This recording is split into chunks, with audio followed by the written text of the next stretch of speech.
Okay, so also we lost one or two people over here on the recording. We'll just share a quick 5-minute thought.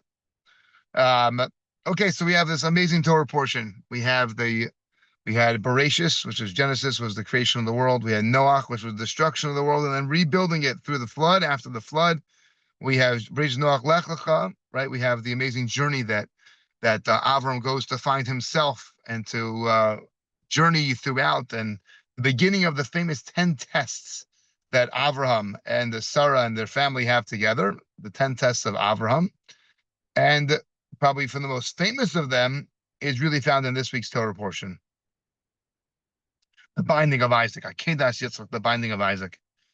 And I found something whenever I think about the binding of Isaac, obviously it's a hard topic to understand. There's a lot going on there. This is the reminder for the world that the Torah is not just a storybook, because this is such a cryptic story. A father is told by God to bring his son as a sacrifice, but in Judaism we know we don't do human sacrifice. So what is going on over here? So that's obviously something that we need to could study a lot about and spend a long time on, and we should understand more about it. A number of years ago, someone said to me that the binding of Isaac was actually where there was the separation of Abraham and Yitzchok. Avraham and Yitzchok separated after that. This created this very tough dynamic and this relationship between Avraham and Yitzchok because of this father-son relationship. Yitzchok says, "My gosh, my dad tries to kill me," and they went on to give me this whole explanation about how the reason the Torah doesn't talk about Yitzchok so much is because of this horrible situation that was there between them. And oh, here we go. Sorry about that. My battery died on me.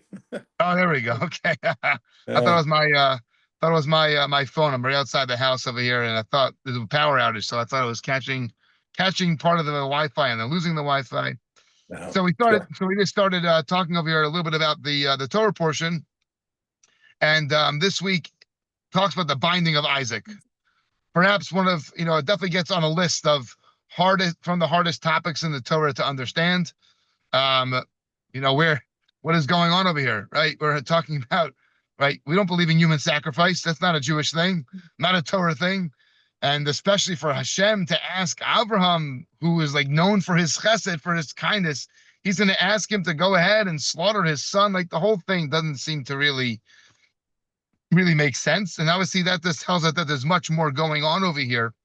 And I was mentioning how somebody a number of years ago told me about how there really was this horrible relationship after the binding of Isaac, the failed slaughter of Yitzchok, right? Oh, Avraham tried to slaughter him and bring him as an offering, and then it didn't work out in the end, and then it created this horrible relationship between Abraham and between Avraham and Yitzchok, and they had this horrible separation, and they never talked to each other, and that's why you don't find so much in the Torah about Yitzchok. Somebody told me this a few years ago. Okay. And it really did not sit well with me at all, and I believe it to be very, very wrong. And if you ever hear that, then I believe it to be very, very wrong, and we should do some research about that. That's not the reason why Yitzchok is not talked about so much in the Torah. Yitzchok has a very unique role in the Torah. Perhaps we could talk about more about that next week when we learn more about Yitzchok. But over here in this week's Torah portion, it says when it talks about Avraham and Yitzchok walking to go to the place where they were going to, Mount Moriah, where they were going to do the binding of Isaac. So it says that they walked together, in fact. They yachtav, and they walked together. Rashi, our prime commentary on the Torah, points out that what does that mean?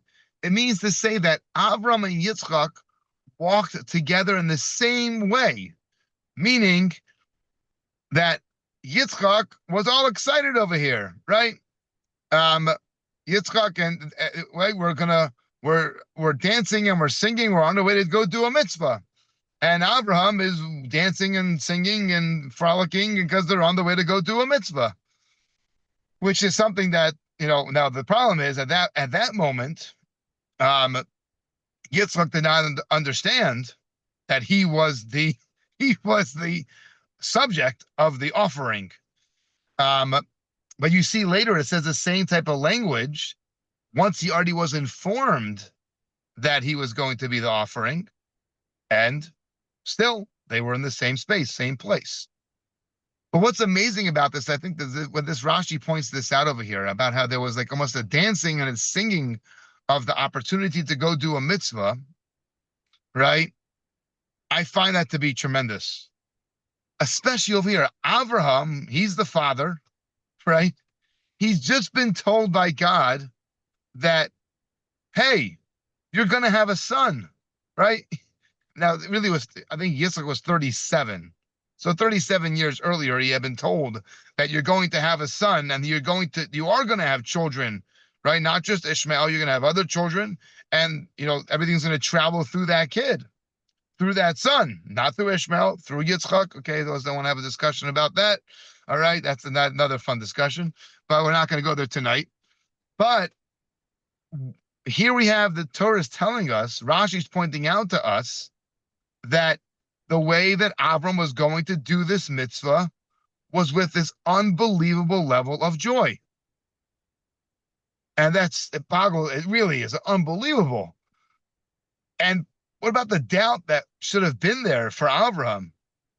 Like, what's going on here? God said, we had this kid at, the ages of, here we are, 100, and Sarah is 90, and we're going to have a kid. Like, this is unbelievable, right? And now God gives us a kid at old age so that we go ahead and I have to go slaughter him at the altar. It doesn't, but the Torah is telling us that Avraham went and Yitzchok went. They went in the same space, the same attitude, the same approach. So obviously we're not Avraham and we're not Yitzchok. And to say that when we're going to do mitzvos, we're going to do them with that same level of exuberance, probably not. Maybe here and there we can get excited about certain mitzvos, right? We get excited about Purim. We can get excited about Simchas Torah. We can get excited about Hanukkah. People get really excited about Hanukkah, right? But to this place of a mitzvah, yeah, and this was a big mitzvah. I would like to assume that Avram walked his life in this fashion because that's what Yitzchok learned from. He learned from his dad's approach to mitzvahs. And over here, Yitzchok doesn't necessarily know they're doing this big, huge mitzvah. They're going to do a mitzvah. And Yitzchok is dancing and all excited because that's the way that he saw his dad approach things. So if we could, whenever I think about mitzvahs or tough mitzvahs, things that are a little bit challenging for us, there's a certain attitude that could come with it. Very often we have this approach to mitzvahs as they're an obligation. And we got to do them. Yeah, I know they're good for me. I know that in theory, right? Of course, yeah. If it wasn't good for me, then why would God tell me to do it? Or sometimes we can understand the mitzvah, and that's why we can approach it with a more positive attitude.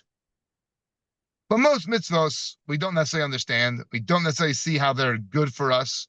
If someone asked us, we could come up with some sort of excuse, right?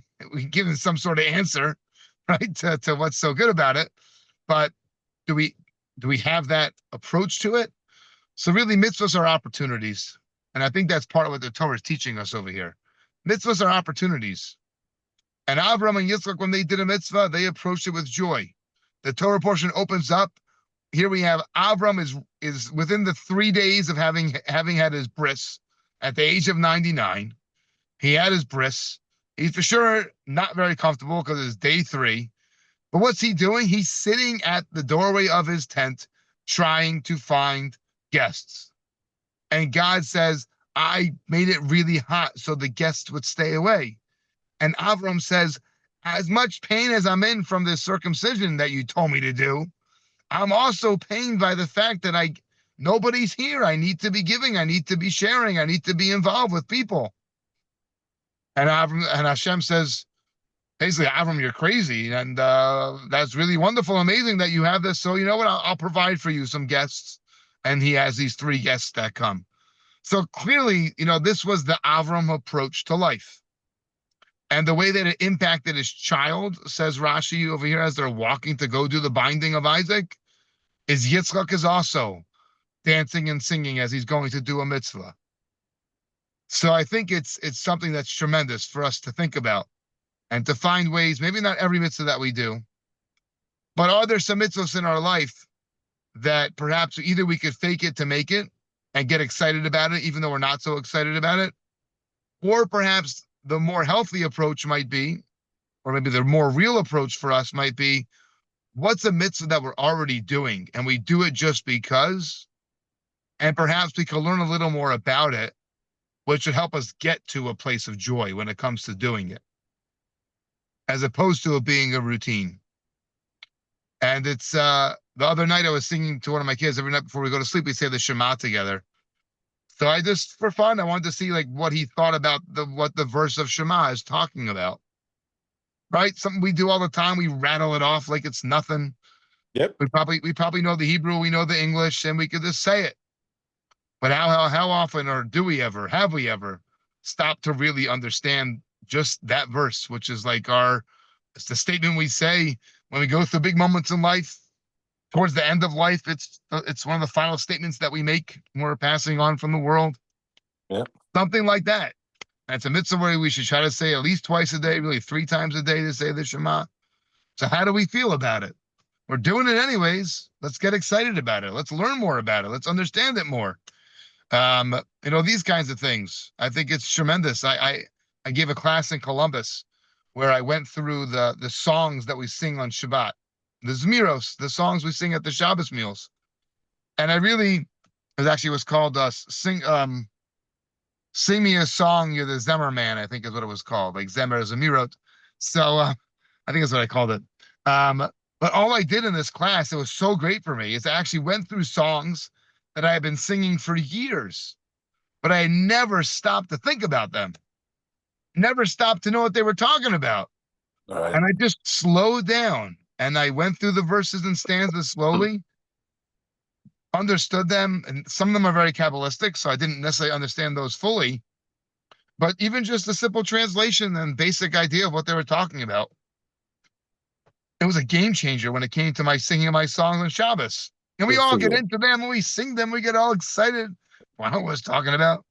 So it was such a great reminder of that kind of thing. I think the Shemona Esrei are prayers in general, right? Do we know what we're talking about? Not know what we're talking about. We're all saying these prayers. We've been saying them for years. I'm not talking about the Slichos or maybe the Yom Kippur, Rosh Hashanah, which are a little more complicated, some of those prayers. Just the ones we say every day. Of course, a class I'd love to at some point go through is to go through all the Psalms that revolve around the Shabbos davening. We have the 7 we say at night leading up in Kabbalat Shabbat that we say leading up to Lechadodi. We have those 7 Psalms there. Right after Lechadodi, it's another 2 Psalms that we say, which are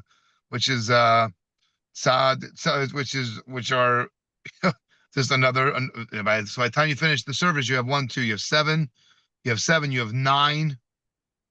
You have at least 9 Psalms that you say in a Friday night service. So, like these kinds of things, like I would love to give a class on going through those Psalms. Let's understand them, what's going on in them. They're not necessarily short. And what connection do they have to Shabbos? Or do they have to those days of the week? So it's just, I think like that kind of thing is just an opportunity for us to deepen our connection, or, make the connection a little realer. And can we get to the point where we sing and dance and get excited in that fashion? We could try. And that'd be nice. I just don't think it fits in today's modern world. Exactly right. Exactly. But I met with a friend today. Well, I'll end with this. I met with a friend today, so I asked him. I know still used to give all kinds of great Torah classes. Then he went into the world of business, very successful. So I was talking about a job for me right now if he has anything up his sleeve. So I asked him. I said, "What are you studying these days? What classes are you giving these days?" And he told me he's been doing a lot more studying of the Hasidus. Some of the stuff from I guess some of the Lubavitch Rebbe's, some of that, along with some of the pieces from different other Hasidic Rebbe's. And I said, what's the shift? So he said the shift was for him that when he jumped into the world of business, he was doing a lot of other study and giving Torah classes, but he felt there was a piece missing that he needed because he was having a hard time getting into a healthy spot with this big shift of having been a rabbi and been a teacher, a Torah teacher, and then shifting into business. It was so different for him, a very different day to day. and he felt like he was getting into not as happy of a space. So he started studying some of the Hasidus, which revolves more around Ahava, more around the loving relationship that we have with Hashem. And he said it really brought a lot of amazing joy to his life. So he was started doing more of that study. So look, we can work on approaching our mitzvos in a happy, gleeful, happy fashion. Even if we're not dancing and singing, we can at least have a positive attitude about doing it, not the attitude of, oh, I have to do it. Well, Okay. you have given me something like that by providing the new tefillin, which I wrap every day. I also now have been starting morning shacharit and working my way through it and adding a little more and more each day as I go along. And one of these days I'm going to show up at Young Israel at 7 a.m. and be ready to daven with everybody else. Wow. Hey, Rabbi, I got to take this call. I Okay. got to Go get run. them. But Have good an to see you, amazing, sir. have a great Shabbos. Great to Thanks, see you you. too. Bye-bye. Take care. Bye-bye. So that's just a short idea about the Torah portion. Everyone should have an amazing Shabbos. As usual, it should be a beautiful Shabbos, a Shabbos filled with ahava, filled with love, filled with chesed, filled with kindness. And maybe we could dance a little bit this Shabbos. At your Shabbos meal, don't let it just be a meal. Let it be a meal filled with singing and with perhaps some dancing and some joy, because it's amazing. And every day that we have, every day that we're alive and can bring more into the world. We're here for a purpose, here for a reason. Let's accomplish amazing things. Let's do awesome things. Have a tremendous, beautiful Shabbos. Thank you so much for joining. Have a great Shabbos.